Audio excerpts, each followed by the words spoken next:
All right, everyone. So, new format means new text, and that means we are going to talk today about memory blockers. Although you may not think they're new because they've been around, especially the last format with the your opponent can't gain memory blockers. There is a different type of memory blocker which says your opponent can't reduce memory costs. So if you guys weren't aware of those cards, or maybe weren't considering them in your deck builds, now is definitely the time to do so. All right, so we're just going to do a quick recap of the two different types of memory blockers. Again, the first type and the most popular one from last set was the your opponent cannot gain memory except with Tamer effects cards. So this will be your Terriermon, Madoki Betamon, Gazimon, and Chumon. These cards are pretty good, and they will be stopping in this format. Bokomon especially is going to be a pretty important card to be stopping. It says when one of your Tamers Digivolves gain 2 memory. So this essentially lets your opponent turn their hybrid Digivolves into free Digivolves, or in the case of green, they'll even be able to gain 1 memory off Digivolving. Very powerful effect. Against purple, these cards are especially powerful because there are several different cards in that deck that they'll be able to stop. Jack Raid, Ginkakumon Inheritable, Tsukaimon Inheritable, Cerberusmon Werewolf Mode will prevent them from gaining the 9 memory after popping a Cerberusmon. So if they're not aware of that, they're just going to pass you over 9 memory for free. Nidhoggmon's when discarded gain a memory effect, and Lilithmons when you play an option gain 2 memory effect. So these cards are very, very effective against purple. If you're expecting a lot of purple at your locals, definitely consider some slots into these cards. Of course, purple, especially now, has indexed away from their level 3 hate cards like Lady Devi and King Kakumon. So that's why if you saw my deck profile with Miller Booker B, then he actually specifically called that out and decided to make the choice to re-include King Kakumon and Lady Devimon into his deck. So definitely give that video a check if you haven't already and you're thinking about playing purple. Against blue, it'll stop Hammer Spark and Ice Wall. Yes, now Ice Wall is at 1. However, it is still essentially a 5th copy of Hammer Spark and Security because they both have the security effect to gain 2 memory. So if you're against a blue deck and you're trying to go for game and you want to be safe, you want to establish a memory blocker before you attack. That way you don't risk it passing over to your opponent's turn from checking one of these and then suddenly losing the game when you had it in your hands. That's definitely happened to all of us before. And of course, it will be stopping memory boosts. Reinforce has been hit to 1. However, red, blue, and yellow memory boosts are all still going to be pretty popular options and cards that you will be that you do want to be stopping when you're playing against those respective color decks. All right, so just a quick recap on those memory blockers, but the ones I really want to touch on and the ones that I think are going to have a lot of high value in BT7 format are the your opponent can't reduce Digivolution costs memory blockers. So this will be Gaussmon in red, CUTEMON in yellow, and Syakomon in blue. They all have the same effect, except for Gaussmon also has the additional effect to gain 3000 DP on your turn for each other Gaussmon on your board. So if you have 2 Gaussmons, they both suddenly become 5000 DP rookies, which as we all know is pretty good from playing Rookie Rush. So these cards, if you weren't thinking about them, or maybe you forgot about them because they weren't played as much last format, are going to have extremely high value this format. So starting off, something to keep in mind about these cards that the other set of memory blockers don't have is that they do prevent Tamers from reducing costs. So Terriermon, Gazimon, etc., they will still allow your opponent to gain memory with Tamer effects. However, these Gaussmon, Syakomon, and CUTEMON will prevent your opponent's Tamers from reducing costs. So the only relevant ones are going to be Nokia, which even then is not going to be that relevant, but JP for sure is going to be relevant. So preventing green from reducing the costs of their first hybrid by 1, essentially being able to Digivolve for 1, is going to be huge. Really knocks down the tempo and speed of that deck.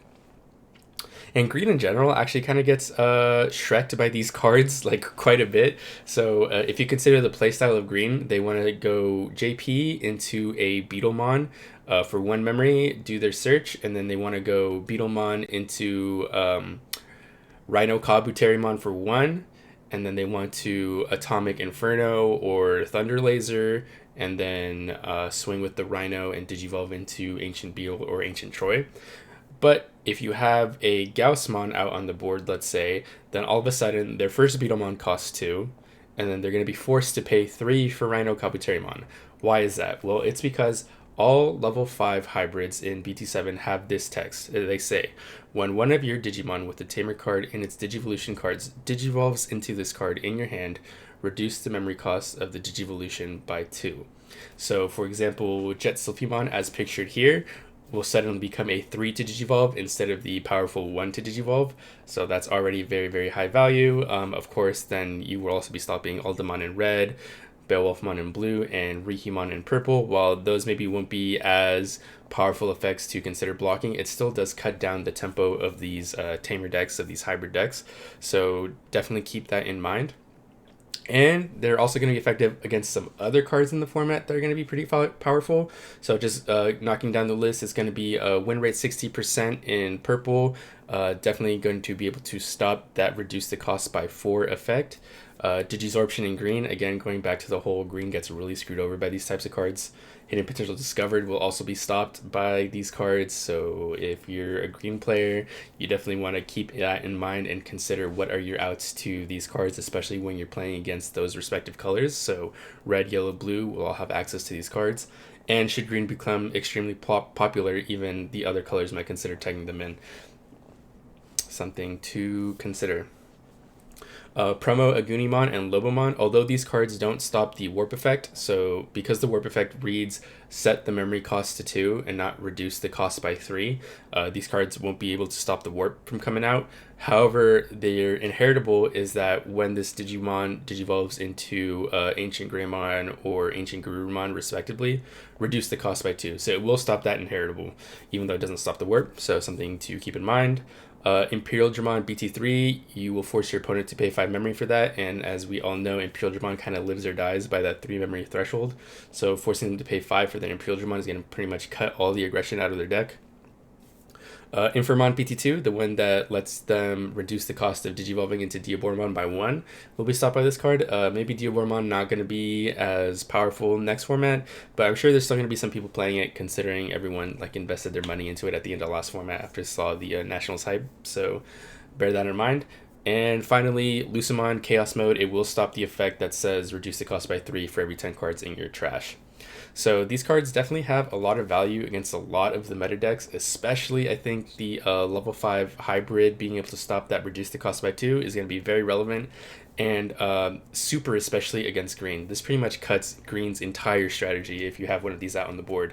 They do have outs in the form of Metal Kabuterimon and Thunder Laser, or even if they're running red, they can just Atomic Blaster you.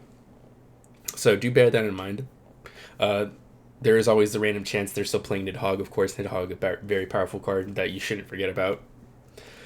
But in general, I think these cards, these types of memory blockers, if you forgot about them or maybe you haven't really considered them in your deck, I think if you're in red, yellow, or blue, you definitely consider running Gaussmon, Cutemon, or Syakumon in your deck at multiple copies.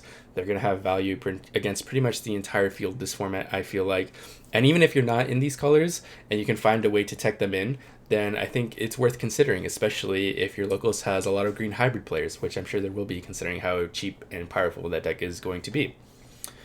Alright guys, so that's pretty much the video. A quick one today. If you haven't already, follow me on Twitter at digitamerjoel. I'm going to be posting some behind the scenes, previews of videos, interacting with you guys, etc, etc. So please make sure to give me a follow. I definitely won't be spamming your feeds, just going to be posting good stuff. Alright, see y'all in the next video.